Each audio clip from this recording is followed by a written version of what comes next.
Всем огромный привет! Мы сегодня поговорим о влоге канала Лена Лайф. И несмотря на то, что вроде как Лена даже канал переименовала, уже убрала из названия Ваню, тем не менее Лена снова с Ваней. Поехали не на ВДНХ, но о том, как там они провели время. Пока я буду рассказывать, вы ставьте лайки, пишите комментарии, подписывайтесь на канал. Если вы считаете, что этот обзор заслуживает большого, или большего количества просмотров, ставьте лайки активнее. Лайки продвигают видео. Лена и Ваня отправились на ВДНХ. Говорит Лена что-то, мол, у нее единственный выходной.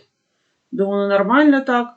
По-моему, она, в принципе, не имеет рабочих дней, да, с выходными у нее все в порядке. Но нет, надо сказать, какая я вся себя занята. Вот единственный выходной у нее, мол, выдался, и она отправилась на ВДНХ. Да еще и такой выходной Лены, который совпал с выходным Вани. Вообще, два в одном, двойная удача. Кстати говоря, судя по Ване, не особо было заметно, что Ваня рад тому, что они поехали на эту выставку.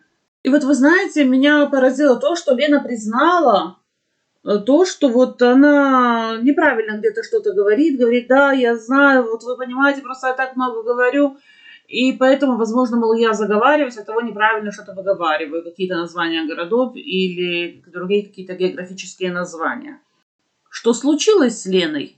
Уже который раз Лена говорит о том, что она что-то не так говорит. Удивительно просто. Такая вот самокритика уже второй или третий раз встречается за последнее время во влогах Лены. То ли еще будет. Может быть, Лена тогда, в принципе, научится говорить без ошибок. По крайней мере, географические какие-то названия. С тем, что потом ей не пришлось бы извиняться за то, что она их произносит неправильно. Возможно, посмотрим. Ну и вот не успела Лена извиниться за то, что вот она неправильно географические названия произносит.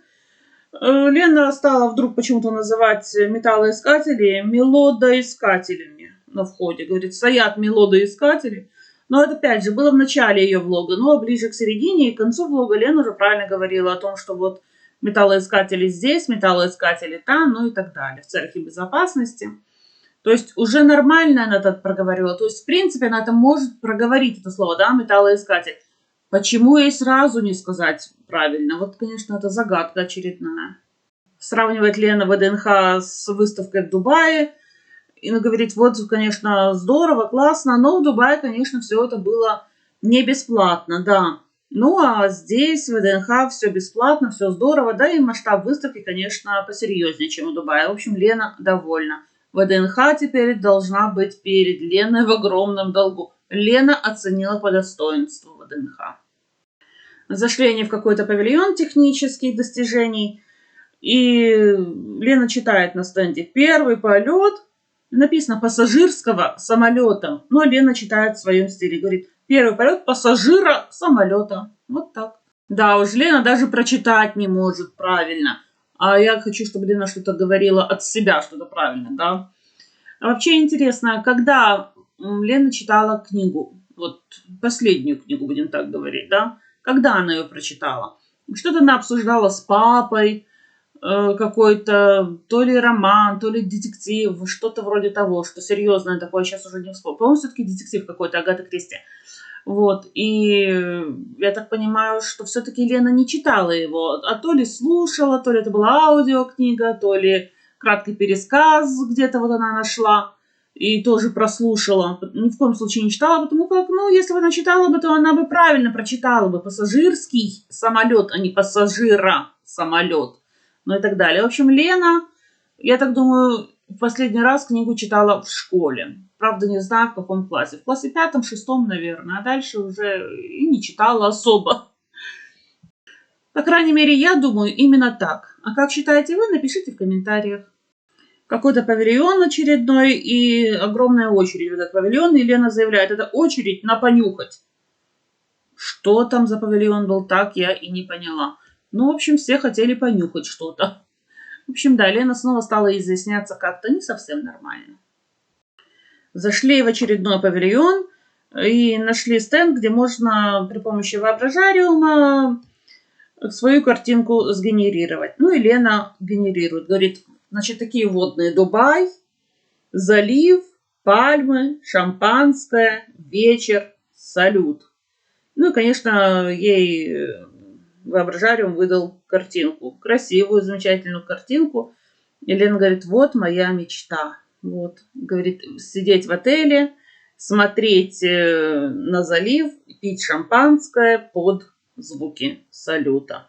Вот такие вот незатейливые мечты у Лены. Но я так думаю, что если она продаст как можно больше того, что вот она продает, все эти платья и прочие вещи, я так думаю, что совсем скоро ее мечта осуществится. Кстати говоря, почему-то Лена сейчас стала говорить именно про Дубай. То она вспомнила о том, какие там были выставки. Теперь вот она говорит, что вот хотела бы она смотреть на Персидский залив из окна отеля. Ну, опять же, в Дубае находясь. В общем, да, Дубай ей не дает покоя. Посмотрим, может быть, действительно Лена в Дубай и мотанется. Кто же ее знает-то? Зашли в павильон, который посвящен 90-м годам. Любимое время Лены. Ведь Лена девочка из 90-х, девочка с севера. Среди прочих каких-то развлечений незатейливых, как то всякие змейки, всякие какие-то тетрисы. Потом вот эта вот игрушка «Волк ловит яйца». Или ну погоди, как-то там она так его называлась, да? Ну погоди. У Лены, кстати говоря, была такая вот игра электроника. Лена счастлива, что у нее была она. У нее, правда, там повар что-то делал, я сейчас уже не вспомню. Но принцип игры был тот самый. Вот. И Гляя говорит, вот у кого были эти игрушки, мол, тот считался очень крутым. И это было действительно по меркам того времени очень здорово иметь вот такую вот игрушку. Но у Лены была такая игрушка, Лена была крутая. И увидела она магнитофон. Почему-то она называет его магнитофон. Я сначала подумала, что мне показалось. Но потом, когда второй, третий раз Лена произнесла это слово магнитофон, магнитофон, магнитофон из 90-х, я поняла, что мне не показалось. Действительно, Лена магнитофон называет магнитофоном. Ну и рядом с этим магнитофоном была кассетница с кассетами. И Лена заявляет, говорит, вот, и кассеты были на магнитофоне. Вот так, кассеты на магнитофоне. Не в магнитофоне, ну, а на магнитофоне. Когда они оттуда уже вышли, Лена говорит, вот, посмотрите, какая красота. И показывает нам какой-то прозрачный павильон. Очень красивый, очень интересный. Но Лена это по-своему интерпретировала и говорит, вот, это просвечивающий павильон. Думаю, что же он просвечивает? Ну, практически рентген. Конечно, и Лена, и Ваня проголодались, пошли они в ресторанный дворик, сели за столик какой-то, и Ваня рассказывает, мол, я упал, он говорит, и пульс у него превышал 200 ударов в минуту. Представляете, частота сердечных сокращений какая была сумасшедшая? Более 200 ударов в минуту. При норме, ну, в районе 80-85 максимум. В 2 раза, а то и больше. Больше, чем в 2 раза. Я не знаю, что было с Ваней. Или он испугался, что может, не дай бог, неудачно упасть, поломать себе что-то. Или по какой-то другой причине. Вот такое вот бешеное сердцебиение. Я бы на месте Лены, конечно, на это обратила бы внимание. И как-то, ну, среагировала на это. По крайней мере, не сидела бы спокойно, не ела бы картошку фри, что там Лена еще ела, да? Что она там себе заказала. Ну, а Лена на это нормально отреагировала. Единственное, сказала, вот, Ваня, мол, ты снова упал. И так вот упал и обмяк. Вот тогда вот Лена говорит, немного я испугалась. А так, в принципе, нормально. Ваня падает нормально. У него такая частота сердечных сокращений тоже нормально. Ничего страшного. Ну, кошмар какой-то. Я не знаю, как можно быть такой вот мамой, как Лена. К врачу, я так понимаю, она с ним вообще не собирается идти по этому поводу. Так что, да, Лена считает, что Ване не нужна медицинская помощь. Не обращает ли она внимания на то, что он так часто падает. То с самоката падает, то просто идет и падает, спотыкается на ровном месте. Вот это вот частота сердечных сокращений такая вот сумасшедшая. Лена ничего не пугает. Лена считает, что так оно все и должно быть. Все в порядке вещей. Рассказывает Лена, что в одном из павильонов она потеряла телефон, потом его нашла. Говорит, а если бы не нашла, то не было бы у нас, у зрителей видео. Представляете, все-таки Лена уверена в том, что она снимает видео для нас, для зрителей. Но никак не для себя. Лена не думает о том, что если она видео не выпустит, она потеряет деньги. Ведь ей YouTube платит, и платит он достаточно хорошо, чтобы Лена нам не говорила. Даже вот сейчас, в нынешние времена, YouTube платит неплохо. Вышли они на улицу, поели, и Лена говорит, ой, так холодно, руки мерзнут, я пока надену перчатки, а Ваня, ты подержи телефон. Ну, Ваня взял телефон, стал снимать, все, стал блогером на 1 минуту, говорит, всем привет, и на Лену наводит камеру, говорит, это Маман. Ну, Маман, правильно, Маман, Элен. Маман. Иван и Маман. Ну, как-то так. Наконец-то Лена нашла время, уже вечереет, но тем не менее хочет нам показать елки. И говорит, чем быстрее пройдем, тем теплее нам будет. Ой, Лен, чем быстрее вы пройдете эти елки, тем меньше вы заметите. Вот и все. Ну, конечно, да, вы согреетесь, с одной стороны. Но с другой стороны, лучше было бы сказать, чем быстрее мы будем идти, тем теплее нам будет. Как-то так. Очень красивые елки, действительно классные. Все елки замечательные, каждая хороша по-своему. Но вы знаете, когда Лена показала елку в Владимирской области, знаете, что Ваня сказал? Ну или пропел строчку. Владимирский Централ. Я когда это услышала, думаю, боже, это все, что знает ребенок в его нежном возрасте о Владимирской области. Это единственная ассоциация, которая приходит ему на ум, когда он слышит о Владимирской области.